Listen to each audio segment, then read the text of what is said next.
하나님 말씀은 요엘서 2장 28절부터 32절 말씀까지입니다. 제가 봉독합니다. 그 후에 내가 내 신을 만민에게 부어주리니 너희 자녀들이 장래의 일을 말할 것이며 너희 늙은이는 꿈을 꾸며 너희 젊은이는 이상을 볼 것이며 그때 내가 또 내 신으로 남종과 여종에게 부어줄 것이며 내가 이적을 하늘과 땅에 베풀리니 곧 피와 불과 연기 기둥이라. 여호와의 크고 두려운 날이 이르기 전에 해가 어두워지고 달이 핏빛같이 변하려니와 누구든지 여호와의 이름을 부르는 자는 구원을 얻으리니 이는 나 여호와의 말대로 시온산과 예루살렘에서 피할 자가 있을 것이며 남은 자 중에 나 여호와의 부름을 받을 자가 있을 것임이니라. 아멘. 신약 구속사에 대한 예언이란 제목으로 말씀을 듣겠습니다. 앞단락이었던 18절부터 27절까지는 신약 시대 누릴 하나님 백성들의 영적 축복에 대한 말씀이었죠. 이어진 본문으로는 이방으로 확장될 하나님의 새로운 구원 역사와 관련된 예언입니다. 아울러 이스라엘로서는 최종적으로 맞게 될 여호와의 날의 두려운 심판이 언급됨과 동시에 남은 자들의 구원을 밝혀주고 있죠. 한편 우리말 성경은 요엘서가 모두 3장으로 구성되어 있습니다. 그런데 원문상으로는 모두 4장으로 되어 있습니다. 원문상 본단락 2장 28절부터 32절까지는 3장 1절부터 5절까지로 원문에는 그렇게 구성되었고요. 그리고 우리말 성경 3장이 원문상으로는 4장으로 구성되어 있습니다. 구약 헬라어 역본인 70인역도 원문과 동일한 방식으로 되어 있습니다. 내용상으로도 본문은 2장 1절과 27절에서 보다 확대된 예언이라고 말할 수 있겠습니다. 그러므로 독립적인 한 장으로 따로 구분을 해도 어색한 것은 아닙니다. 그러나 다른 한편으로 회복의 예언이라는 내용에 연결해서 보면 이를 2장의 내용과 동일선상의 예언으로도 볼 수 있습니다. 따라서 본단락을 2장의 후미에 연결해 놓은 것도 큰 문제는 아니라는 생각을 갖습니다. 어차피 절이라는 게 장과 절이라는 게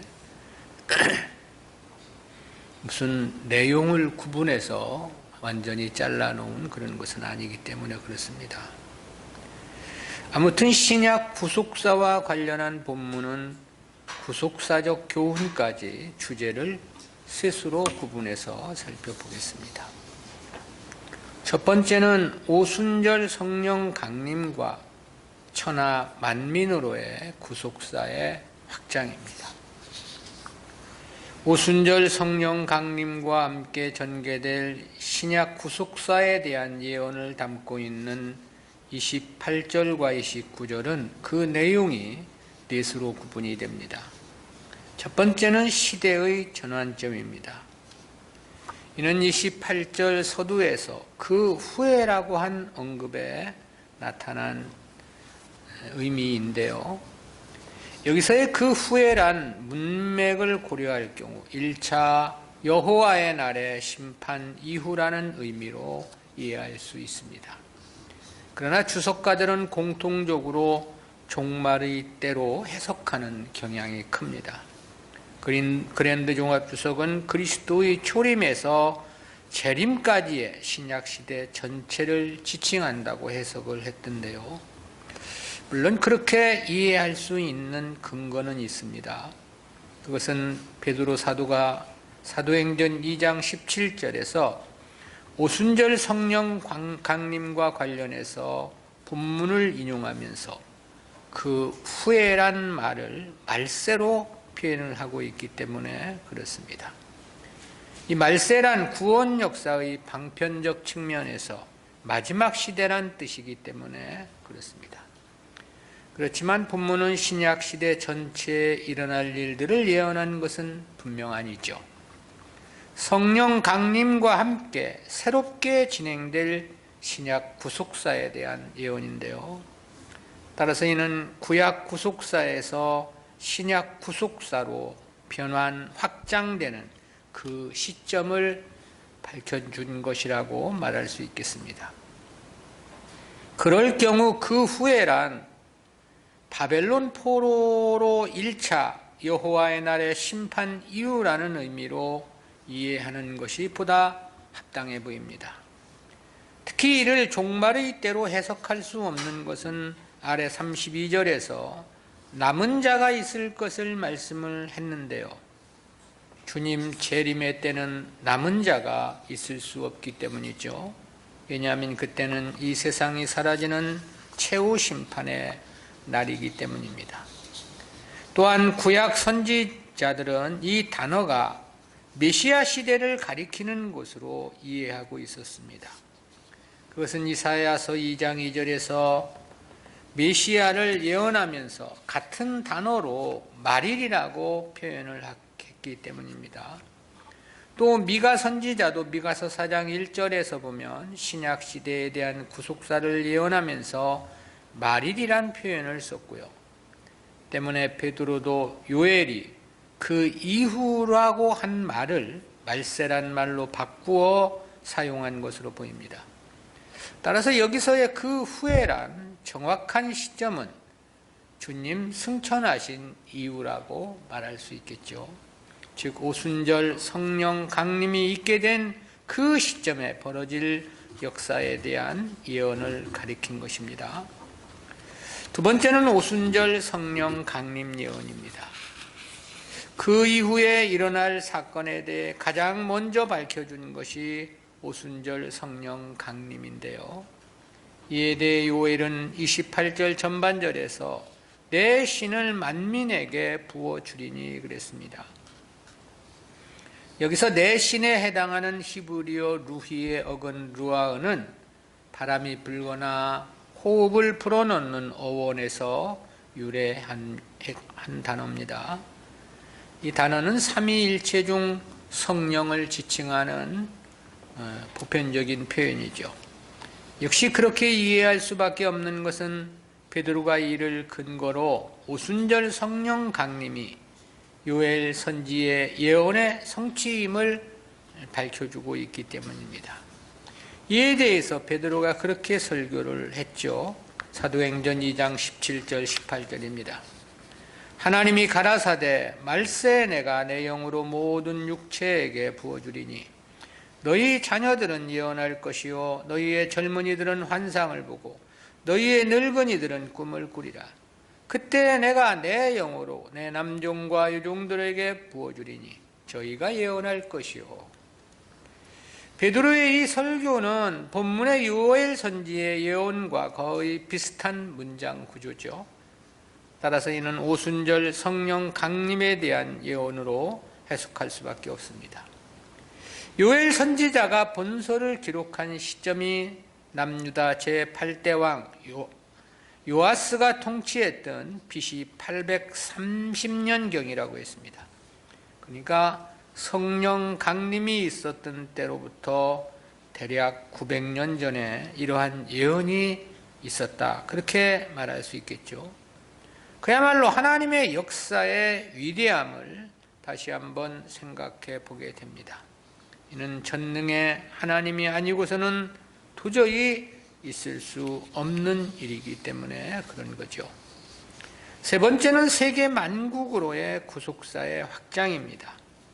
이 역시 내 신을 만민에게 부어주리니라고 하신 말씀에 함유되어 있는 진리입니다. 요엘은 성령 강림에 대한 하나님의 언약을 대언하면서 그 성령을 만민에게 부어주실 것이라고 말했습니다. 여기서 이 만민으로 번역된 히브리어 코르 바사르라는 단어는 문자적으로는 모든 육체라는 뜻입니다. 여기서는 인종과 민족, 국가의 초월이라는 의미로서 사용이 됐습니다. 그동안 하나님의 구속사는 오직 이스라엘을 중심으로만 이루어져 왔죠. 때문에 구약의 하나님은 오직 아브라함의 하나님, 이삭의 하나님, 야곱의 하나님이셨습니다. 그런데 이제 인종과 민족과 국가를 초월하여 성령을 모든 사람들에게 부어주실 것을 예언하신 것입니다. 물론 그렇다 해서 이것이 모든 인류, 모든 사람들에게 부어주신다는 뜻은 아닙니다. 그렇지 않다는 것은 실제 성령의 은혜로 중생하여 구원에 이르게 되는 사람들은 지극히 소수이며 지극히 제한되고 있기 때문입니다. 또한 그렇다 해서 이것이 만인 구원설적 개념도 아닙니다. 즉 어느 누구나 성령을 받을 수 있고 어느 누구나 구원에 이를 수 있다는 뜻이 아니라는 거죠. 왜냐하면 신약 성경에서 구원에 이를 자들은 창세전 선택된 자들 뿐이라는 사실을 너무나도 명료하게 말씀하고 있기 때문이죠. 그래서 사도행전 13장 48절에는 영생을 주시기로 작정된 자가 믿는 것이라고 말씀을 했고요. 로마서 11장 7절에서는 오직 택하신 자가 얻었고 그 남은 자들은 완악해졌다고 말씀을 했습니다. 때문에 여기서의 만민은 세계의 모든 인종과 국가를 가리키는 것은 분명하지만 그 대상은 지극히 제한된 것이라고 말할 수 있겠습니다. 따라서 이는 이제 이스라엘만은 아니라는 의미에서 만민이라는 표현을 한 거고요. 혈통 중심이 아니라는 의미에서의 만민이라는 단어를 사용하고 있는 겁니다. 때문에 주님은 승천하시기 직전 그렇게 말씀을 하셨죠. 사도행전 1장 8절입니다. 오직 성령이 너희에게 임하시면 너희가 권능을 받고 예루살렘과 온 유대와 사마리아와 땅끝까지 이르러 내 증인이 되리라 하시니라. 오늘 우리가 이처럼 세계 각지에서 하나님을 섬길 수 있는 것은 바로 이러한 하나님의 구속사의 계획으로부터 있어진 은혜의 역사인 것입니다. 네 번째는 성령의 역사인데요. 본문은 강림한 성령이 이루실 사역의 일면을 밝혀준 말씀인데요. 요엘서 2장 28절 하반절과 29절까지 말씀입니다. 너희 자녀들이 장래의 일을 말할 것이며 너희 늙은이는 꿈을 꾸며 너희 젊은이는 이상을 볼 것이며 그때 내가 또 내 신으로 남종과 여종에게 부어줄 것이며. 이는 성령께서 이루실 역사에 대한 네 가지 표명인데요. 첫째는 너희 자녀들이 장래의 일을 말할 것이며 그랬습니다. 한편 본절에서 표명된 이 자녀, 늙은이, 젊은이와 같은 표현은 문자 그대로 해석해서는 안 되는 부분입니다. 이는 연령계층의 신분의 구분을 표현한 것이 아니기 때문입니다. 즉 성령께서 주시는 은사의 보편적인 성격 및 그 풍성함을 나타내기 위한 수사 기법인 것입니다.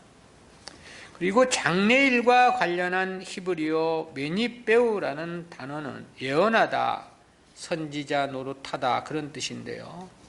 이 단어가 구약 성경에서 모두 102회 사용이 됐습니다.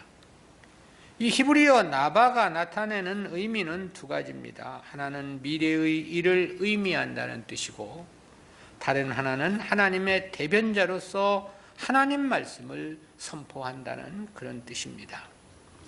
사도행전에서 사용된 용례에서도 보면 예언은 하나님의 말씀, 즉 주님의 뜻을 증거함을 나타낸 것임이 명백합니다. 하나님 말씀 전함을 예언이나 장래일이라고 말하는 것은 그 말씀은 반드시 미래에 성취될 것들이기 때문에 그렇죠. 또한 여기에는 하나님 말씀을 깨닫고 전함에 대한 보편적 원리란 의미도 함유되어 있습니다. 구약시대는 오직 선지자나 제사장들만이 백성들에게 하나님의 뜻을 전하고 율법을 가르칠 수 있었는데요. 그러나 성령이 오시면 너희 자녀들이 장래일을 말할 것이라 그렇게 말씀을 했습니다. 그야말로 복음에 대한 깨달음과 전함이라는 게 누구에게나 가능한 새로운 새 시대를 예언한 것이라고 말할 수 있겠습니다.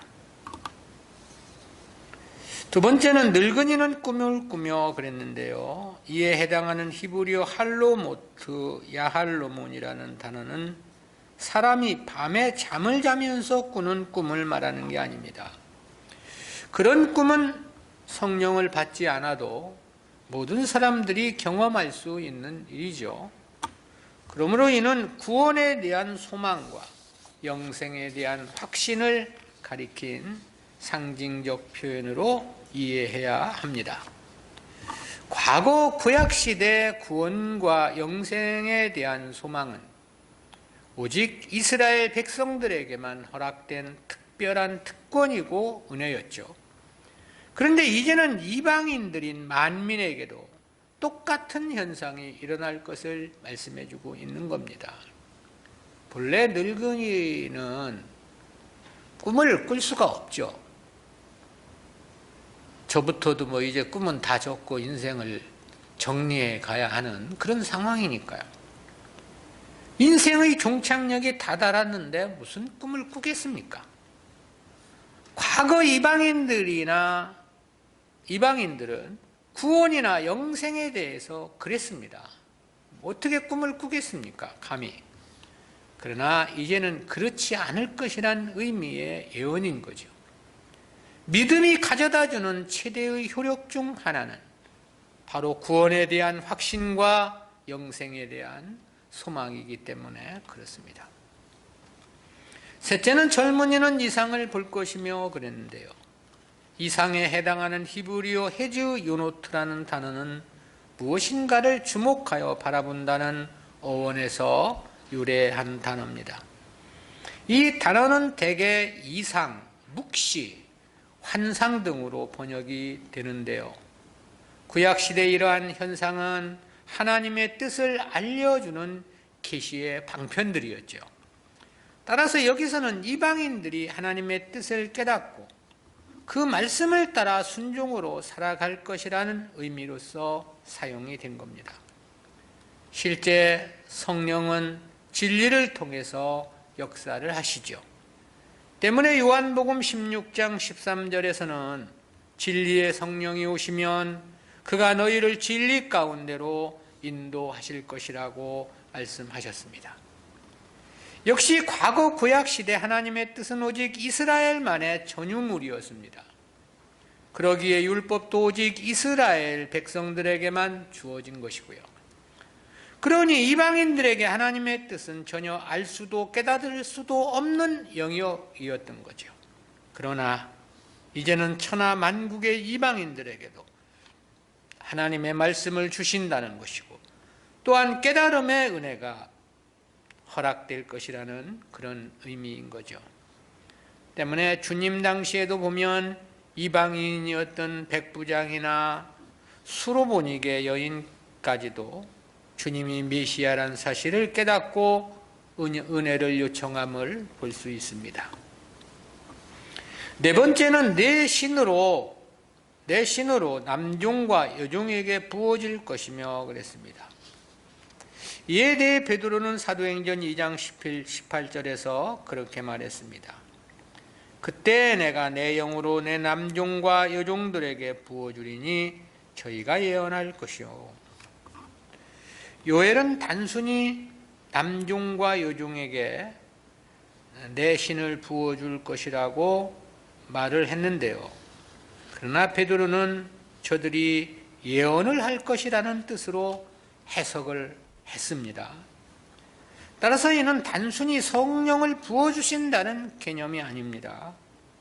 그런 의미는 자녀들, 늙은이, 젊은이를 언급한 문맥에서 이미 확인된, 선포된 사항입니다. 때문에 여기서 이 말씀은 복음의 사역자들과 관계된 은사로 이해해야 하는 부분입니다. 바울은 자신을 일컬어 그리스도의 종이라고 표현했죠. 그것은 야고보 사도도 그랬고 베드로 사도도 그랬고 유다서를 기록한 유다도 그랬습니다. 또 예언으로 번역된 헬라어 프로페투스신이라는 단어는 예언하다, 선지자가 되다, 신의 영감으로 먼저 말하다 그런 뜻이거든요. 때문에 초대교회 당시 예언은 설교자, 즉 하나님 말씀을 증거한다는 의미로서 사용된 관용어였습니다. 따라서 이는 신약시대는 특별히 남녀 구분 없이 하나님께서 당신의 복음의 일꾼을 세우실 것이라는 그런 의미로 이해하는 것이 가장 합당합니다. 과거 구약시대는 대부분 교회의 사역은 남성들이 담당을 했거든요. 특히 제사장의 경우는 여성의 참여가 허용되지 않았습니다. 교회의 모든 일들이 다 마찬가지였죠. 사사나 선지자의 경우도 특별한 경우를 제외하고는 거의 남성들이 다 감당을 했죠.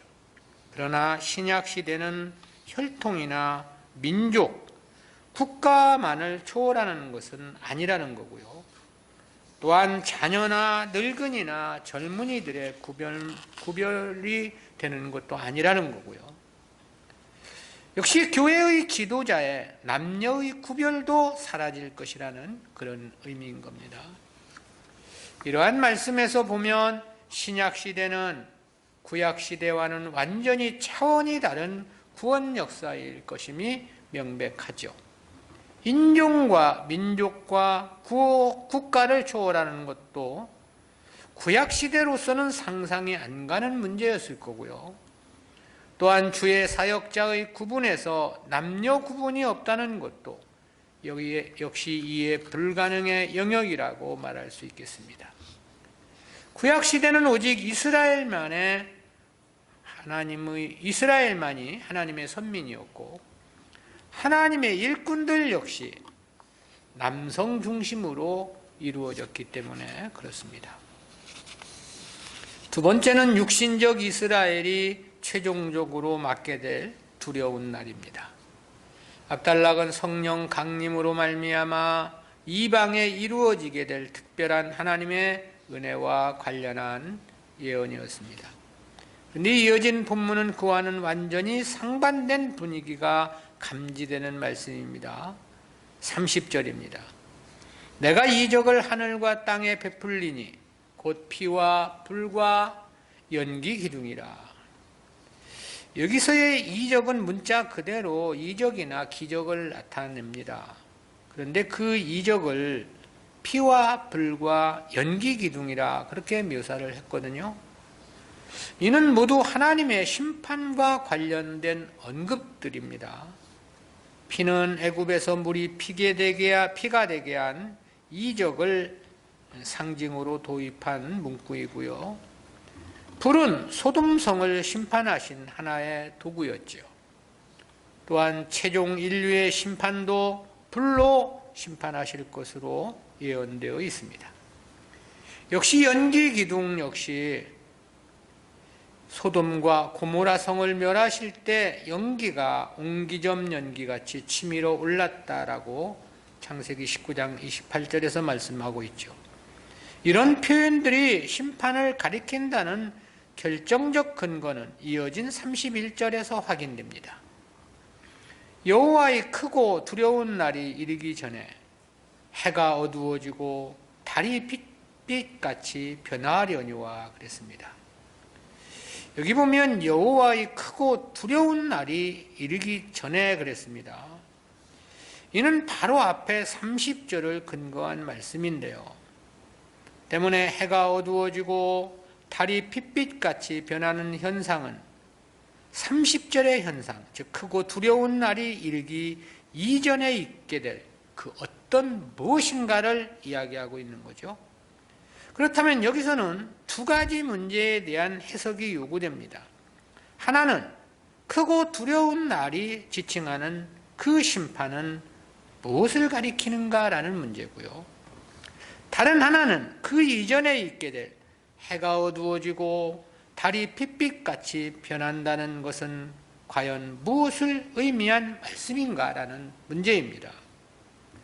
우선 해가 어두워지고 달이 핏빛같이 변한다는 이 말씀은 앞에 2장 10절에서도 비슷한 언급이 있었습니다. 거기서는 진동하며 하늘이 떨며 일월이 캄캄하며 별들이 빛을 거두도다 그랬는데요. 거기서 우리는 계시록의 내용을 참고로 해서 이것이 교회의 타락을 가리킨 상징적 의미로 이해를 했습니다.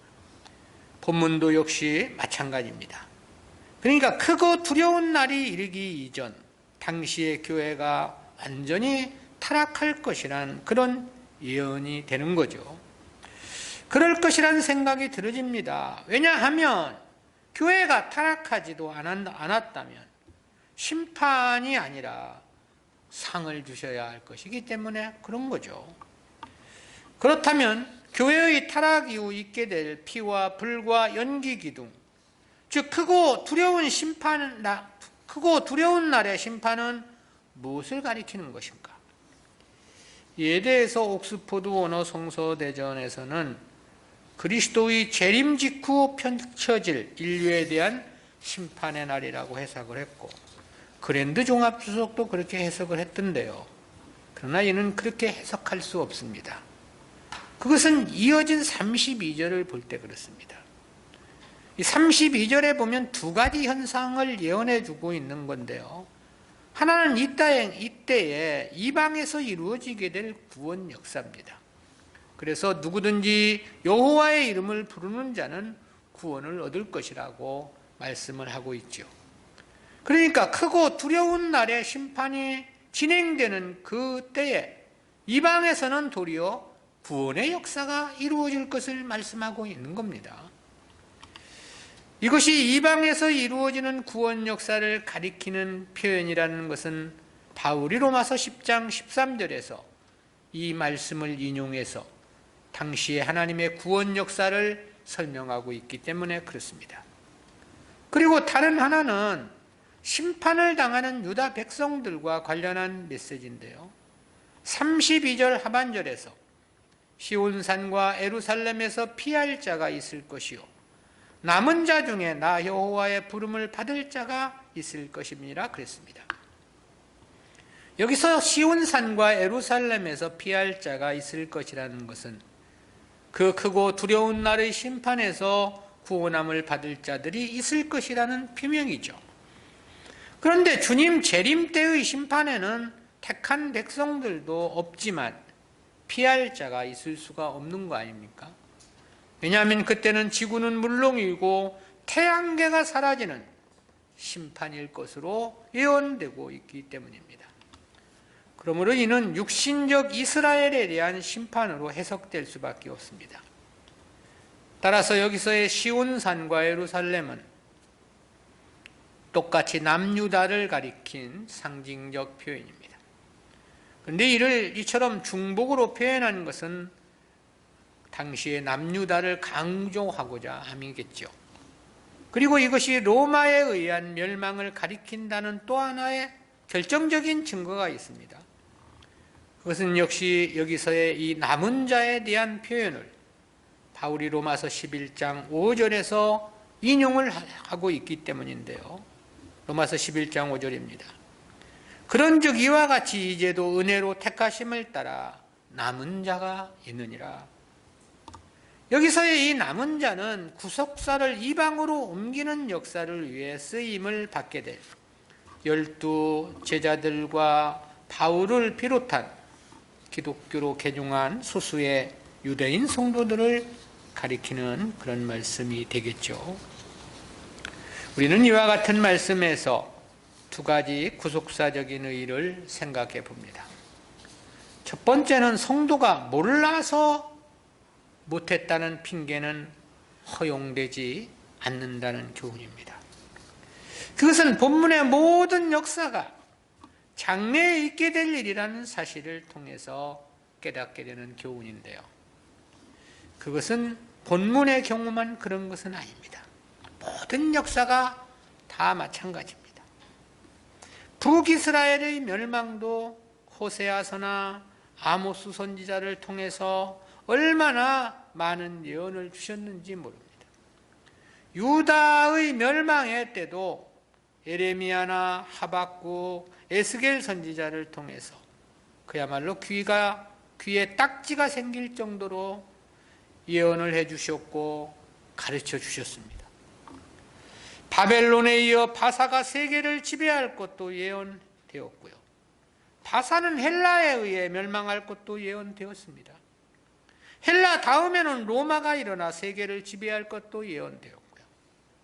본문에서 보면 유다가 로마에 의해서 멸망할 것도 예언해 주신 것입니다. 그리고 멸망한 유다가 다시 회복될 것이라는 사실도 바울을 통해서 예언해 주신 바 있죠. 로마 이후 세계는 국민국가 시대, 다국가 정치 체제일 것이라는 것도 이미 예언되었습니다. 그리고 이러한 예언들은 그야말로 한치도 어김없이 모두가 성취되었죠. 이처럼 성도가 하나님을 섬기며 믿음으로 살아가는 방법은 그야말로 낱낱이 예시되었고 예고되었던 겁니다. 그것이 바로 성경 66권을 통해서 밝혀주신 하나님 말씀이죠. 따라서 몰랐다고 핑계할 수 없다라는 거죠. 알 길이 없었다고 어물쩍 넘어갈 수 있는 것이 아니라는 것입니다. 그래서 바울은 그런 말을 하기도 했습니다. 로마서 10장 8절입니다. 그러면 무엇을 말하느냐? 말씀이 내게 가까워 내 입에 있으며 내 마음에 있다 하였으니 곧 우리가 전파하는 믿음의 말씀이다. 주님의 말씀이 내 입에 있고 내 마음에 있다 그랬습니다. 그만큼 하나님의 말씀은 성도들 가까이 있다는 의미인 거죠. 그러니까 몰라서 못했다는 말은 통할 수가 없는 것이다라는 거죠. 가르침을 받지 못해서 행할 수 없었다는 말은 성립이 안 되는 것입니다. 하나님의 일하심은 언제나 먼저 알려주셨고 상세히 밝혀주신 까닭입니다. 알려주시지도 않고 역사를 실행하심은 하나님 역사에서는 없는 것입니다. 따라서 왜 나에게는 깨달음을 안 주시느냐고 의심할 수 없는 겁니다. 왜 나에게만 은혜를 안 주시느냐고 불평할 수 없는 것입니다. 하나님은 이미 모든 것을 다 계시해 주셨고 알려주셨기 때문에 그렇습니다. 몰랐다면 자기가 거부했기 때문인 것입니다. 다른 것에 마음이 쏠려 애써 외면하고 하나님의 말씀을 무시했기 때문이겠죠. 설마라고 생각하고 가볍게 취급하고 한쪽 귀로 듣고 한쪽 귀로 흘려보냈기 때문인 것입니다. 절대 몰랐다고 핑계할 수 없다라는 거죠. 두 번째는 진리에 대한 바른 깨달음만 있다면 신앙은 실패할 수 없다는 교훈입니다. 그것은 본문에 예언된 전반적인 내용을 통해서 생각해 보는 교훈입니다. 요엘이 본문에서 예언한 내용들은 모두 900년 이후에 있을 일입니다. 거의 1000년 이후에나 벌어질 역사에 대한 예언이었다라는 건데요. 그것도 단 한 가지 사건이 아니죠. 우선 유다의 국가교회 공동체의 타락이 예언되었습니다. 이 예언이 정확히 성취되었다는 것은 이스라엘이 버림을 받았다는 사실에서 명백한 거죠. 그리고 그 과정에서 남은 자가 있을 것도 예언하셨습니다. 이는 단순하게 심판의 과정에서 살아남는다는 뜻이 아닙니다. 하나님의 택한 백성들과 관련한 특별한 의미가 함유되어 있는 예언이죠. 그리고 여기에는 하나님의 구속사를 이방으로 옮기는 사역과도 매우 긴밀한 연관관계가 있습니다. 그렇다는 것은 로마서에서의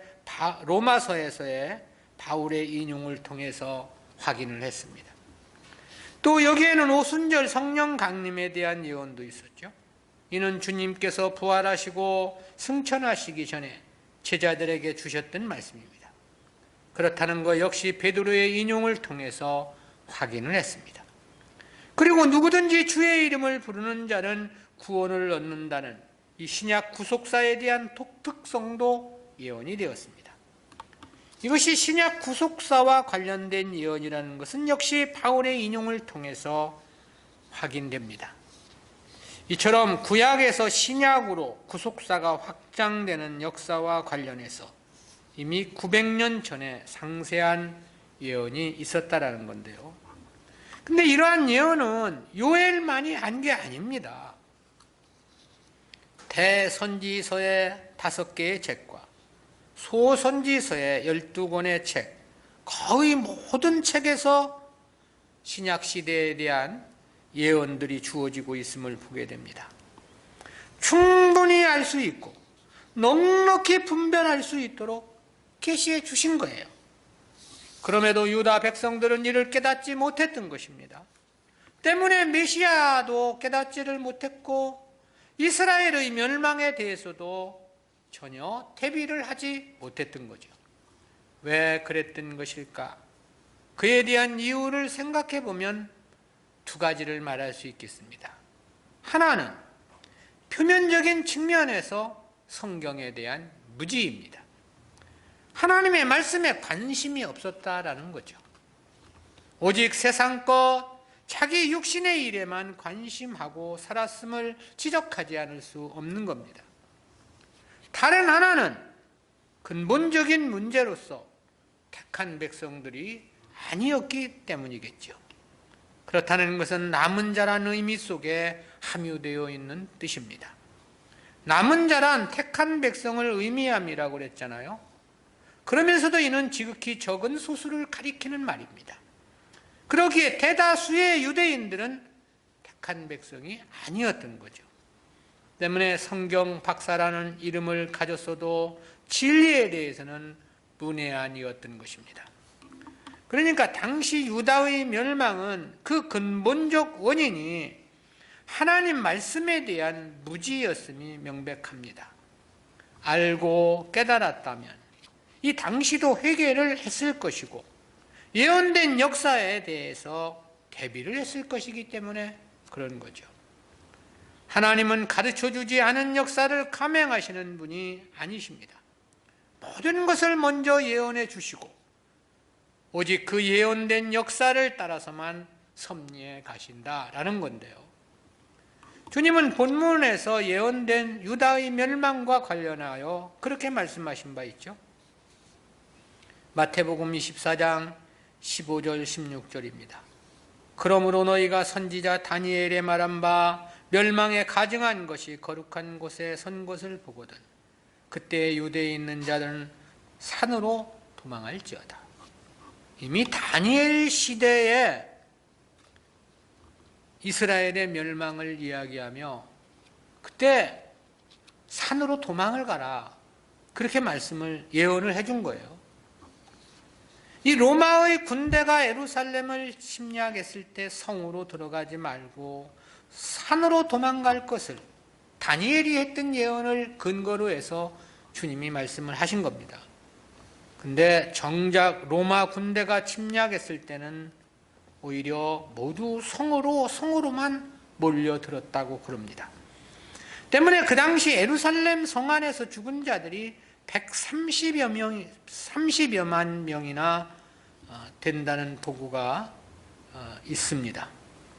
그야말로 말씀에 대한 무지가 빚은 참극이 아니냐 그런 생각을 갖게 하죠.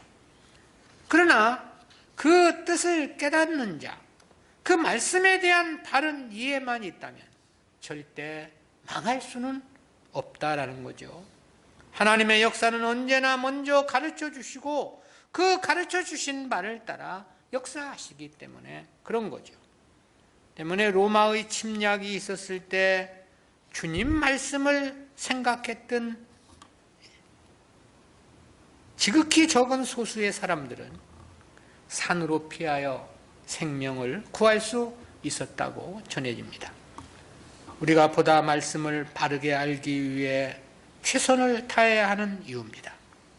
하나님 말씀에 대해 보다 넓고 보다 깊은 깨달음을 위해 사력을 다해야 하는 이유죠. 바르게 알면 바른 행함이 가능하고 바른 행함이 있다면 절대 실패할 수는 없기 때문에 그렇습니다. 바른 알, 바른 행함을 위한 몸부림이 요구되는 이유이다. 기도하겠습니다. 사랑의 하나님, 은혜를 감사합니다. 오늘도 요엘서를 통해서 그 시대의 신약 시대를 예언한 하나님의 이 엄정한 말씀을 통해서 귀한 교훈 깨닫게 해주심 진실로 진실로 감사합니다. 하나님은 우리에게 모든 것을 다 가르쳐 주셨고 깨닫게 해 주심에도 불구하고 우리는 말씀에 관심이 없고 오히려 세상 것에만 관심을 두고 살아감으로 말미암아 신앙을 망치고 인생을 망치는 것은 아닌 것인지 저희들을 돌아볼 수 있는 기회 주심 진실로 감사합니다. 성도가 몰라서 못했다는 핑계는 허용되지 않는다는 교훈을 생각해 보았습니다. 진리에 대한 바른 깨달음만 있다면 신앙은 실패할 수 없다는 교훈도 깨닫게 해주심 감사합니다. 더욱더 하나님의 말씀을 깊이 깨달아가는 삶이 될 수 있도록 도와주시고 늘 말씀이 우리 마음속에 살아 운동할 수 있도록 주여 도와주시며 함께 주옵소서. 하나님 말씀이라면 한쪽 귀로 듣고 한쪽 귀로 흘리는 어리석음을 범치 않게 도와주시고 오직 그 말씀을 따라 살아가기 위해 최선을 다하는 우리 모두가 될 수 있도록 인도해 주옵소서. 감사드리옵고 예수님의 이름으로 기도드리옵나이다. 아멘.